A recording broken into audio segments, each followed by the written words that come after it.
Olá, aqui é a Joyce Diagonal e hoje eu tô aqui para compartilhar com vocês as minhas melhores leituras de 2023 e também algumas decepções. 2023 não foi um ano muito bom de leituras para mim, eu confesso que eu penei um pouco para fazer essa lista, porque eu percebi, quando eu fui pesquisar esses livros, que eu não tive tantas leituras memoráveis assim.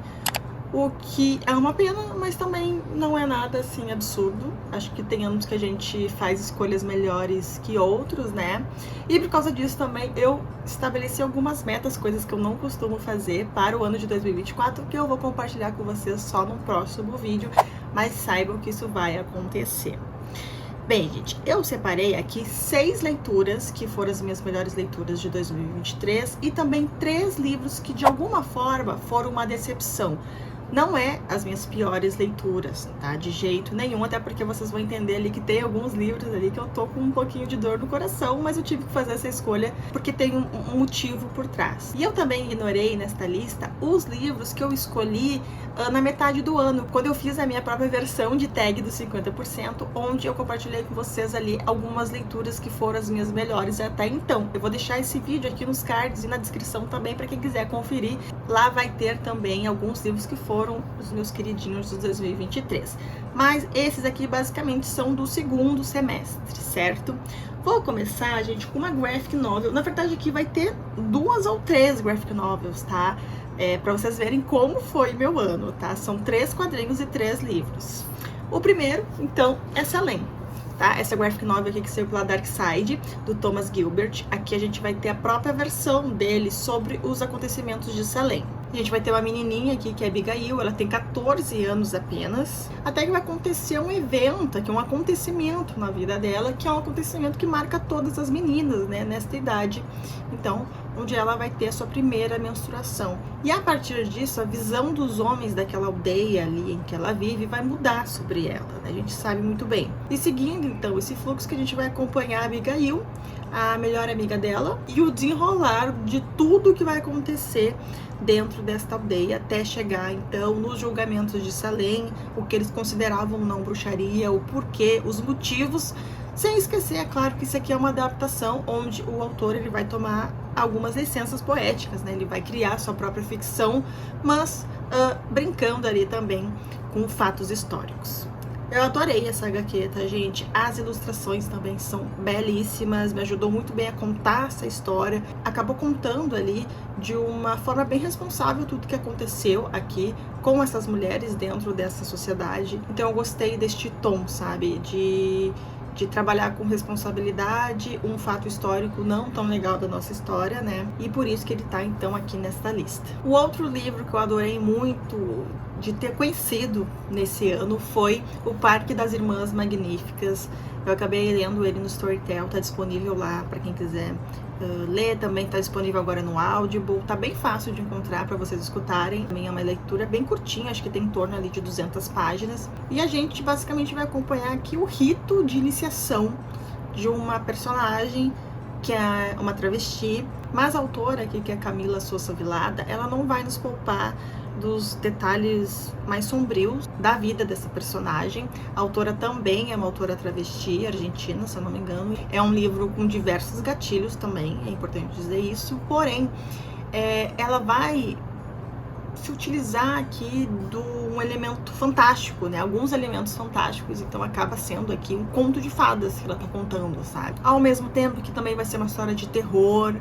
Gente, é bem louco, mas também muito forte, muito presente. É realmente o retrato de algumas identidades que podem ser conhecidas por nós à nossa volta, que podem estar presentes à nossa volta, de pessoas que a gente conhece, pessoas que às vezes passam por diversas situações e a gente nem tem ideia. Óbvio que a gente está falando também aqui de um grupo, que é uma minoria, que vive às margens da nossa sociedade, porque a gente ainda vive em uma sociedade muito patriarcal, preconceituosa. Então isso vem muito carregado, essa escrita da autora vem muito carregada de tudo isso, sem perder, é claro, a delicadeza de contar as relações que acontecem neste livro. Como eu disse, é uma história que vale super a pena conhecer, é meio fantástico, assim, é meio mágico, ao mesmo tempo que corta teu coração, te choca, é realmente vários sentimentos que vão te acompanhar ao longo da leitura, e por isso que eu recomendo bastante. Depois temos um outro quadrinho, eu já falei algumas vezes desse quadrinho aqui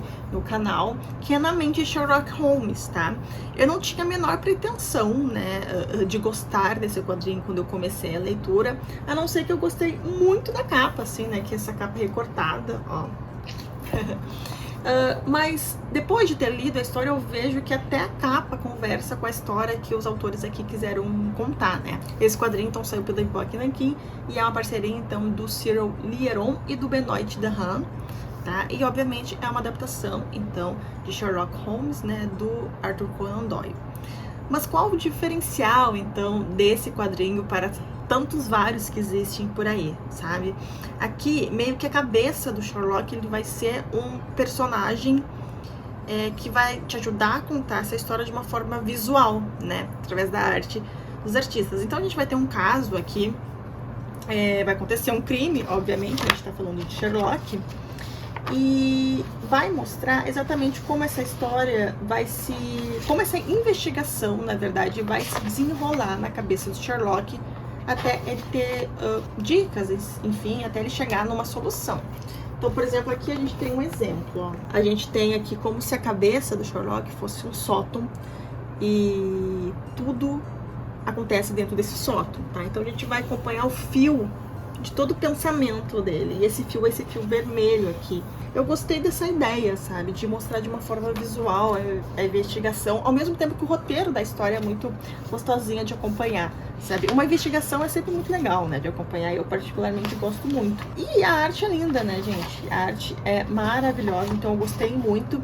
Eu sei que tem outros volumes, agora é torcer que a Epoch Nankin lance, né? Sabe, eu acho que eu gosto muito mais do conceito do quadrinho, mas também o roteiro é legal, assim, mas, sei lá, é até difícil de explicar, sabe? Não é tão revolucionário, porque a gente tá falando de uma adaptação de Sherlock Holmes, porque tem zilhões por aí, mas acho que a construção desse quadrinho acabou me ganhando. Temos aqui, então, um Junji Ito, que eu li agora em dezembro, gente, e é claro que eu comecei... eu fiz a leitura de Frankenstein primeiramente, né? De todos os quadrinhos que eu li e quero ler, eu tinha que começar pela adaptação do Mestre do Terror japonês de Frankenstein, meu clássico preferido. Obviamente que não tem só adaptação de Frankenstein aqui. Deixa eu ver aqui, são 1, 2, 3, 4, 5, 6, 7, 8, 9, 10, são 11, tá? 11 contos. E Frankenstein tá lá no meio, mas ele é o mais longo também. Tá? Então eu amei a visão que ele deu de Frankenstein. Mas falando sobre os outros contos também, eu achei bem interessante que o mesmo personagem, eu vou até ver o nome dele aqui, ele aparece várias vezes em vários contos. Eu acho que é Oshikiri, tá? Já tem o primeiro conto aqui dessa antologia, que é o Pescoço Imaginário. Por exemplo, a gente vai ter aqui o Oshikiri, né, que é esse personagem, ele vai cometer ali um homicídio, tá? E ele vai enterrar o corpo dessa pessoa, né, desse colega de escola dele, basicamente. Só que ele resolve, eu acho que destapar, alguma coisa ele volta lá no corpo pra ver como é que tá, se ele realmente fez aquilo, ou se ele não imaginou tudo isso, sabe? Tem essa questão também de trabalhar quem sabe, a insanidade dos personagens. Daí, quando ele vai lá desenterrar o colega dele, que é o Nakajima, se eu não me engano, ele percebe que o pescoço desse colega cresceu. Sabe? É muito louco, gente. Junji Ito tu pensa em coisas absurdas, ele já deve ter pensado nisso e criou uma história de terror, tá? E ele vai ficar nisso de, será que isso é verdade? Também a gente vai acompanhar ali a proporção da morte desse colega entre os colegas. Ele também vai começar a enxergar esse crescimento de pescoço em outras pessoas que estão vivas. Gente, sério. E tá, e termina o conto de uma forma bombástica. E no próximo conto, que é o Pântano dos Espíritos Vivos, a gente vai ter o Oshikiri também. Gente, muito legal. Não necessariamente os contos estão em ordem cronológica, mas saiba que tem ali personagens que fazem essas ligações. E eu amei, me diverti muito com a história. Tem histórias mais horripilantes que as outras, mas... ai, sei lá, tudo que o Junji Ito escrever pra mim vai ser maravilhoso, tá? Maravilhoso. Depois, gente, não tinha como não ter esse livro aqui. vocês me acompanharam com a minha saga de ler Caminho dos Reis. Eu fiz um vlog só lendo, né, este livro. Eu confesso que eu comecei a ler de supetão, assim. Eu não estava nas minhas perspectivas. Inclusive tem algum vídeo aqui, acho que quando eu recebi ele, quando eu faço um unboxing desse livro, em que eu falo que, gente, eu não vou ler por agora. Porque eu sou muito assim, sabe? Eu não estabeleço metas que eu sei que eu não vou cumprir. E naquele momento eu sabia que eu não ia ler, não estava no momento. Até que aconteceram algumas coisas em setembro e que eu queria muito me desligar um pouco, assim. Queria uma história que consumisse meu tempo e a minha cabeça e eu pensasse muito sobre isso. E nada mais justo, então, de eu ler Caminho dos Reis, né?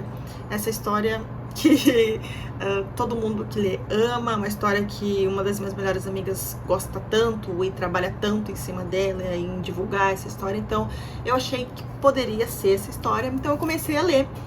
E, gente, fui arrebatada, tá? Óbvio, acho que a escrita do Brandon Sanderson é maravilhosa. Não foi a minha primeira experiência, né? Como eu falei no meu vlog, se vocês já assistiram, já li outros livros do Brandon Sanderson, mas aqui dá pra ver para que ele veio, sabe? Essa história tem originalidade, tem personalidade, apresenta personagens incríveis, um cenário maravilhoso, um sistema de magia mais maravilhoso ainda. Essa história tem tudo que eu precisava naquele momento pra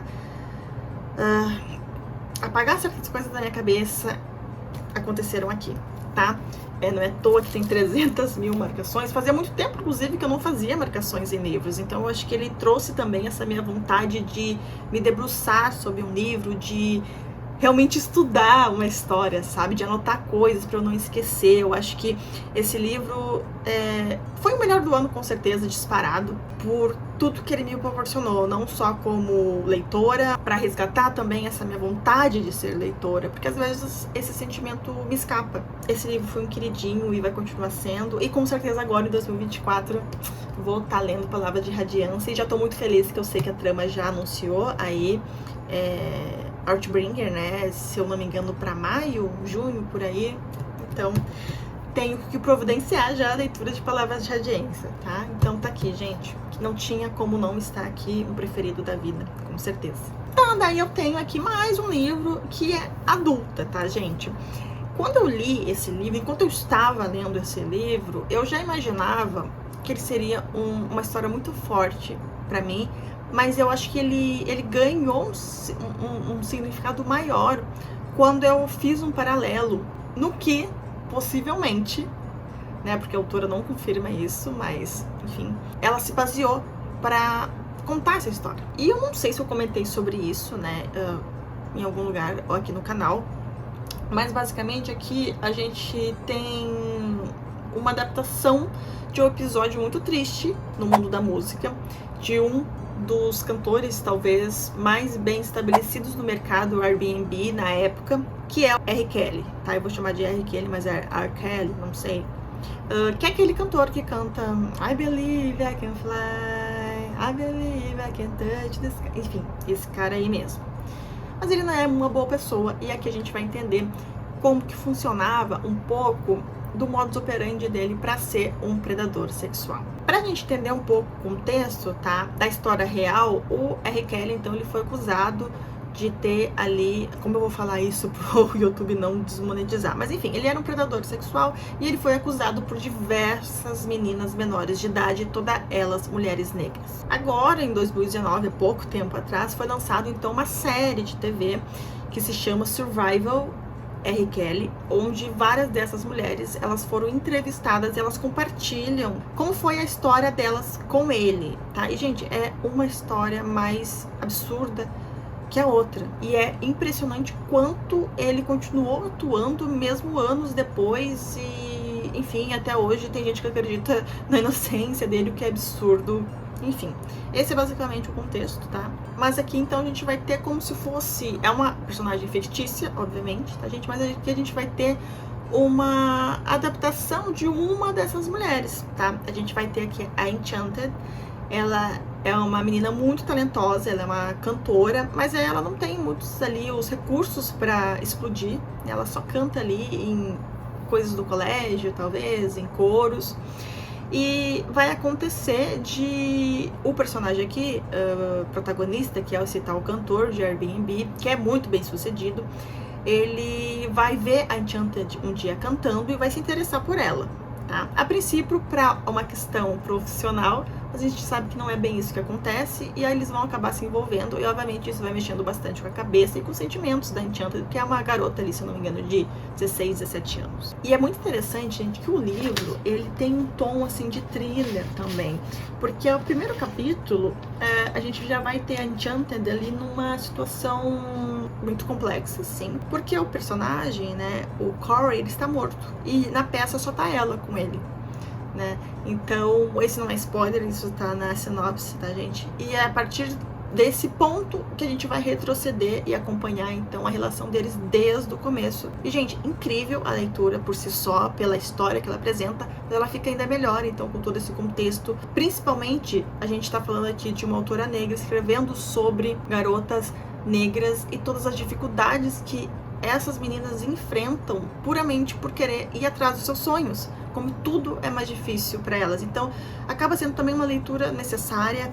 Ele tem um tom young adult, então acredito que possa ser uma leitura também para leitores jovens, lembrando que é um livro com diversos gatilhos, tá? Inclusive, a editora Rocco, né, que quem lançou o livro, conta que aviso sobre o conteúdo. Esse livro contém menção de abuso sexual, estupro, agressão física, abuso de menores, sequestro e vício em opioides. Então, não é tipo uma leitura fácil, é uma leitura forte, mas pra mim muito necessária e que nos faz enxergar, assim, principalmente para quem é um leitor branco, uma mulher branca como eu, enxergar às vezes o que tá tão claro na nossa frente e por questões sociais, estruturas sociais, a gente não enxerga. Então, achei uma leitura, assim, gente, muito boa, um dos preferidos do ano, com certeza. Tá, agora, gente, a gente vai pras decepções. Tem 3 livrinhos aqui que eu quero falar. E é muito engraçado que os 2 calhamaços que eu li este ano estão aqui nesse vídeo. Mas enfim, vocês vão entender. Eu vou deixar ele até por último. A primeira decepção eu não tenho. Na verdade, eu tenho a versão física dele, tá? Ele está na minha casa em algum local que eu simplesmente não sei onde. Mas é, então, um livro da Shirley Jackson que me corta o coração. Mas é a antologia, né, que é A Loteria e Outros Contos da autora. Inclusive, gente, se alguém já leu esse livro, poderia comentar aqui comigo, porque assim, eu lendo, eu me senti uma leitora burra, assim, sabe? Me senti muito burra lendo alguns contos. Eu não sei se eu realmente não peguei a questão, ou se os contos realmente deixam a desejar, mas lendo depois algumas críticas, né, alguns comentários de pessoas que leram na internet, eu vi que talvez eu não esteja tão errada assim. Então acho que é muito realmente de gosto ali, de quem gosta de contos, eu acho que vai curtir muito mais. Eu gosto de contos mais de contos que eu consigo entender, assim.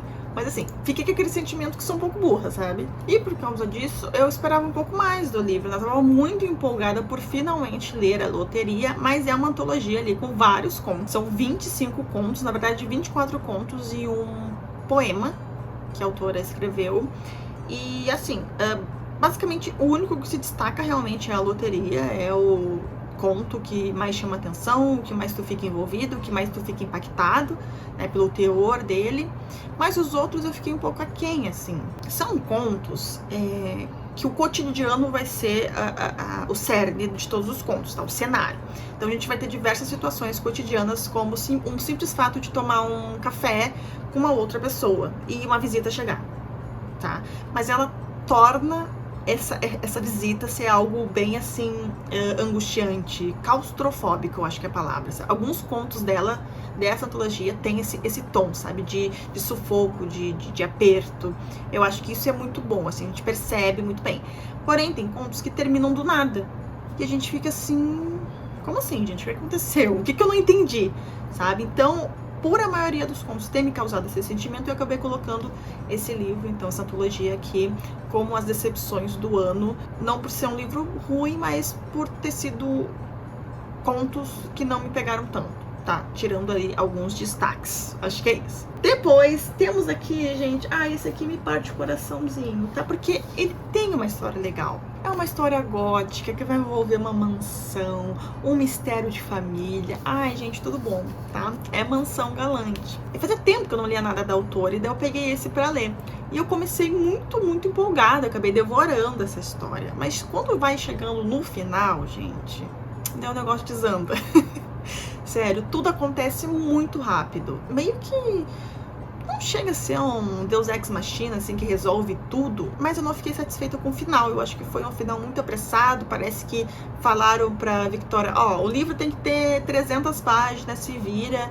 E ela não conseguiu concluir a história de um jeito melhor e acabou ficando assim mesmo. Eu fiquei com esse sentimento, tá? O que é uma decepção, porque eu gosto muito dos livros da Victoria. Então, fiquei com esse sentimento também, além de ser um tema que me agrada, sabe? A gente tem aqui uma situação que eu gosto muito em livros assim. Tem basicamente em Coraline também, sabe? O mundo real e o mundo inverso, sabe? O mundo invertido, vamos supor. O mundo invertido aqui da Victoria Schwab. Mas acabei, infelizmente, me decepcionando com isso. E eu sei que lendo também algumas resenhas eu vi que eu não tô sozinha nisso, que me dá um pouco de satisfação, sabe? Por não ser uma alien, assim. E tá, estamos aqui para o último calhamaço, a minha decepção, não decepção maior do ano, tá? Eu acho que o livro de contos da Shirley Jackson acabou sendo a minha maior decepção, porque eu tava com muitas expectativas por ter vindo de 2 leituras ótimas da autora, que era Assombração da Casa da Colina e Nós Sempre Vivemos no Castelo. Incrível esse livro, inclusive, leiam.